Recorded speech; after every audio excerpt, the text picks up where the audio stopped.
想象一下，你喺屋企對住一個你愛咗好耐，甚至打算同佢過人世嘅人，你哋可能啱啱食完飯，可能傾緊去邊度旅行，一切都好平靜、好溫馨。但係你唔知嘅，坐喺你對面呢個人，佢個腦入面諗緊嘅唔係你哋嘅未來，而係點樣可以令你永遠消失。而且佢唔係想你舒舒服服咁走，佢係想用最殘忍、最痛苦嘅方法將你折磨致死。你望住佢，你以為你睇到嘅係愛情，但其實你睇到嘅係死神嘅倒影。歡迎來到案中人，今日我哋要講嘅唔係為錢，唔係為仇，而係為咗一個字：愛。我哋成日聽人講愛到要你命，以為只係一句玩笑，但係喺香港呢幾年發生咗幾宗極度恐怖嘅命案，兇手同死者全部都係曾經深愛過嘅情侶。呢啲案發生喺我哋熟悉嘅街道，甚至係豪華嘅5星級酒店。準備好未？深呼吸，我哋準備上車。第一單案發生喺2022年4月嘅洪水橋。呢單案當時震驚全港，因為兇手處理屍體嘅手法實在係太過明目張膽，甚至可以用匪夷所思嚟形容。想象一下，一個清晨，天都未光，你落街跑步，跑跑下，你見到前面有個後生仔推住一架平時送貨用嘅板車，板車上面放住好大件用紙皮同保鮮紙包到實一實嘅嘢。本來呢個畫面喺香港啲工業區或者舊區都唔算罕見，可能係有人搬屋，又或者係推啲雜物去掉。但係當你跑近少少，你望真啲，你見到個紙皮裏面竟然跌咗一隻腳出嚟。呢個就係2022年4月29號清晨喺洪水橋田下路發生嘅真實情景。嗰個推住板車嘅後生仔叫吳家聲，當年29歲。而板車上面嗰具屍體就係佢嘅30歲女朋友葉子清。吳家聲係一個喺荃灣屠房做嘢嘅工人，佢同葉子清喺洪水橋富安花園一個單位度同居。本來兩個人可以平平淡淡咁過日子，但係根據吳家聲被捕之後嘅講法，佢覺得女朋友有不良嗜好，又覺得對方對自己唔好。但係呢啲都唔係導致葉子清死亡嘅最直接原因，真正攞命嘅係一個極度荒謬嘅藉口：減肥。根據法庭嘅資料，葉子清當時體重超過200磅。吳家聲聲稱為咗幫女朋友減肥，佢同幾個朋友度咗一個所謂嘅地獄式減肥法。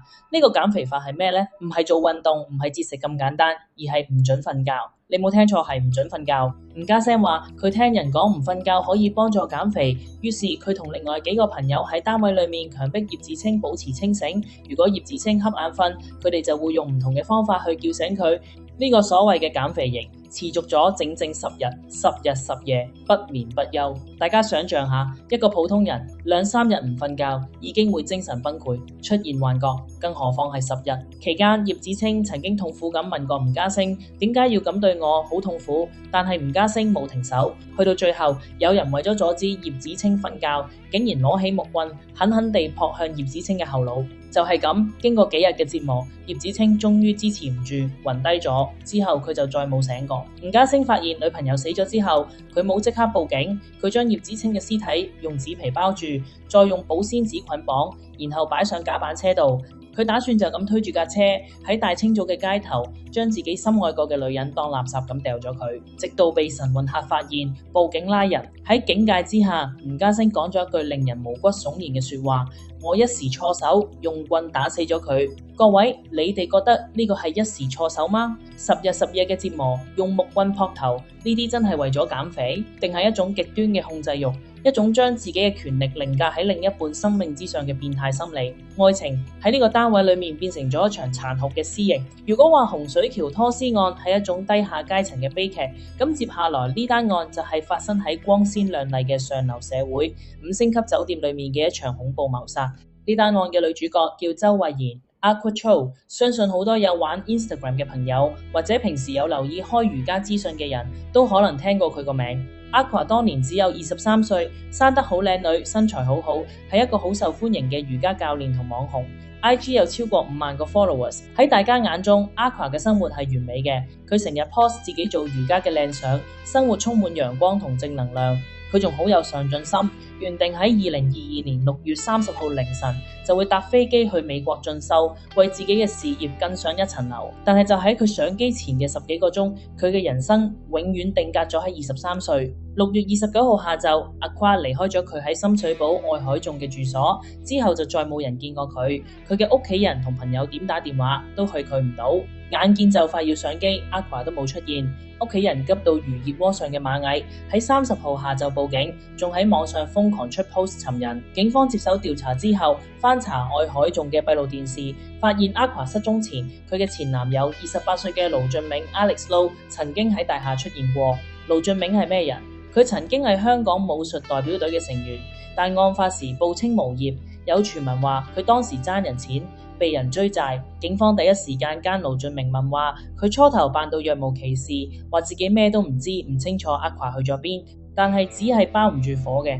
同日挨晚，盧峻銘突然由律師陪同去到黃大仙警署自首，佢全程保持緘默，咩都唔肯講，只係交出咗一張酒店嘅鎖匙卡。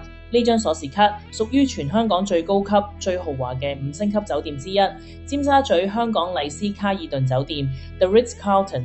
當晚，大批探員趕到麗思卡爾頓酒店。當佢哋打開房門嗰一刻，眼前的景象令到見慣大場面嘅重案組探員都倒抽一口涼氣。成間房都係血跡，探員沿住血跡行入浴室。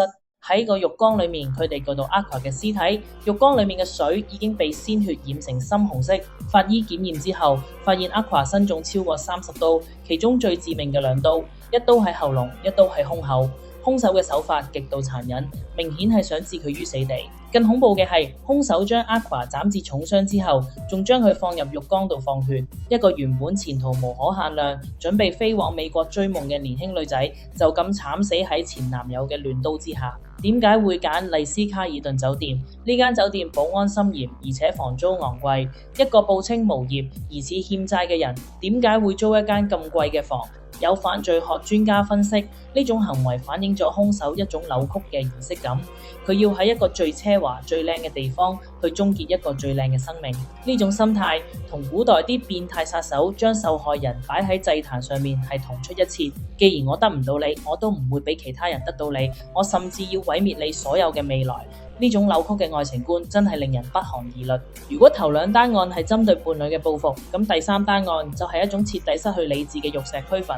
兇手唔單止要殺死自己嘅伴侶，連對方無辜嘅小朋友都唔放過。時間去到2021年7月12號，地點係大埔寶鄉街嘅美雲樓一個5樓單位。兇手叫姚偉祥，當年62歲，死者係佢嘅女朋友42歲嘅溫菊芳同埋溫菊芳嘅2個女，分別13歲同8歲。姚偉祥同溫菊芳嘅關係一直都充滿矛盾，2個人年紀相差20年，而且據街坊同警方調查所知，佢哋之間經常因為感情問題同埋錢銀問題發生爭執。有傳聞話溫菊芳有賭債問題，令到2人嘅關係雪上加霜。案發當日凌晨，2人再次喺單位內發生激烈爭吵。姚偉祥情緒失控，佢唔單止冇冷靜落嚟，反而攞起利刀斬向溫菊芳。但最令人髮指嘅係，姚偉祥殺紅咗眼，連溫菊芳嗰2個得10幾歲同幾歲大嘅女都唔放過，佢揮刀斬向呢2個完全冇反抗能力嘅小朋友。殺咗3母女之後，姚偉祥做咗一個極度瘋狂嘅決定，佢喺單位內縱火，佢企圖用火去掩蓋自己嘅罪行，將3具屍體同埋所有證據燒成灰燼，火勢好快蔓延，濃煙密布。消防員接報到場，破門入屋將火救熄。喺火場裏面，佢哋發現咗溫菊芳同2個女嘅屍體，3個人身上都有明顯嘅刀傷，而姚偉祥自己亦都因為吸入濃煙同燒傷而半昏迷，被送院搶救。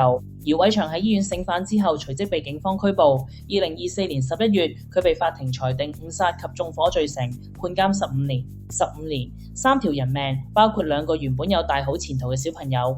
呢個判決喺好多人眼中可能覺得太輕，但係無論判幾多年，都挽回唔到3個無辜嘅生命。愛情喺姚偉祥嘅刀下，變成咗一場牽連無辜嘅大屠殺。佢唔單止毀滅咗自己嘅愛情，仲毀滅咗一個家庭。講完呢3宗香港近年嘅愛情奇案，唔知大家有咩感覺？